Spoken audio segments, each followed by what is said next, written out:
Iniisip ni Rafael na mahirap talagang kalabanin ng isang magulang na nagluluksa at naintindihan naman ni Divine ang sitwasyon ni Aling Nadia dahil isa din siyang ina. Kung nasa kalagayan din siya ni Aling Nadia, hindi rin siya titigil para makamit ang hustisya ng kanyang anak. Ang sabi ni Rafael na magulang rin siya nito, hindi rin siya titigil na protektahan ang kanyang anak. Ibinahagi ni Divine ang mga payo ng kanyang tito Jaime sa kanya na dapat niyang kilalanin ang kanyang kalaban. Keep your friends close but keep your enemies closer. Pagkatapos ng kanilang pag-uusap, nagpasalamat si Rafael kay Divine sa pagkikinig nito sa kanya. Sinabihan ni Divine si Rafael na siya pa ba ay hindi niya ito kayang tanggihan dahil noon pa lamang nag-aaral sila sa law school at sa mock trials magkasama na silang dalawa. Nakita naman ni Mercedes ang pagyakap ni Rafael kay Divine at nagsiselo siya nito dahil hindi pinaramdam ni Rafael sa kanya ang kanyang kahalagahan bilang asawa at nagdududa na rin siya na may relasyon ang dalawa. Nakiusap si Moises kay Justin na tulungan sila nito sa kanilang ginawang petisyon. Sana maging tulay ang GSX para maibalik sila sa paralan at sana hindi masira ang kanyang buhay at lalo na ang kanyang mga kaibigan sa pagkakamali na ginawa niya.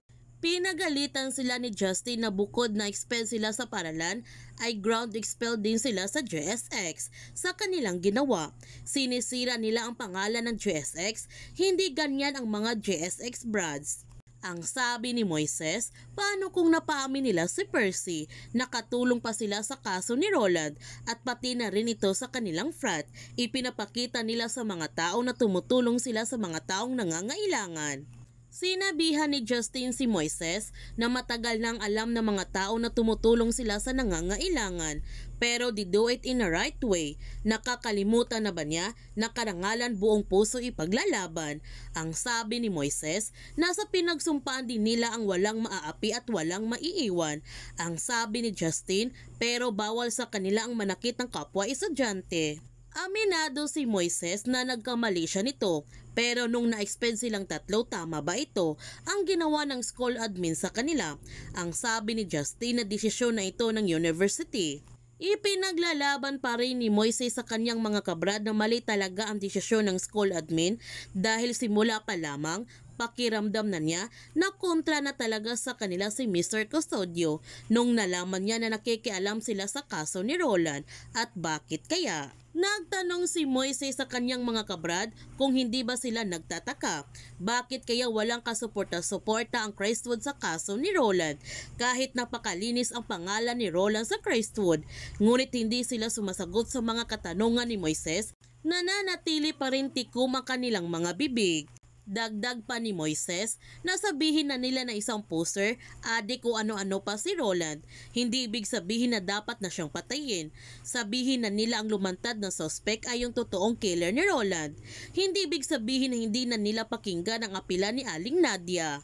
Nagalit si Justin sa mga sinasabi ni Moises at sinabihan niya si Moises na ang kanyang ama na ang may hawak sa kaso ni Roland. Pinagsabihan na niya ito dati na huwag na siyang makialam pero hindi siya nakinig. Hindi na niya ginagalang ang kanyang posisyon sa frat na ito. Ginagawa lamang niya ang kanyang gusto. Kung mapapatrouble lamang sila sa kanilang ginagawa, kaya silang tatlo hindi dapat maging kabilang sa GSX. Gayunpaman, pumunta na nga si Rafael sa bahay ni Aling Nadia upang kumustahin ang kanilang kalagayan. Sinabi naman ni Aling Nadia na hindi sila maayos kasi papaalisin na sila sa kanilang tinitirhan dahil gagawin ito ng subdivision. Humingi kagad ng tawad si Rafael dahil wala silang magagawa sa kaso ni Roland. Tugma lahat ang mga sinasabi ng suspect, ngunit kukuha siya nito ng bagong investigador para sa kaso ni Roland. Susuyurin nila ang lahat ng posibleng anggulo. Nagpapasalamat naman si Aling Nadia sa ibinigay na tulong ni Rafael sa kanila. Pero hindi nila alam na pinaasa lamang sila ni Rafael para hindi mailantad ang totoong pumatay kay Roland. At nararamdaman naman ni Aling Nadia na may mali sa pagtulong ni Rafael sa kanya. Samantala, ipinaglalaban ng professor ni Moises na hindi makatarungan ang pagbigay ng expulsion ng tatlo na hindi naman kabigatan ng kanilang ginawa.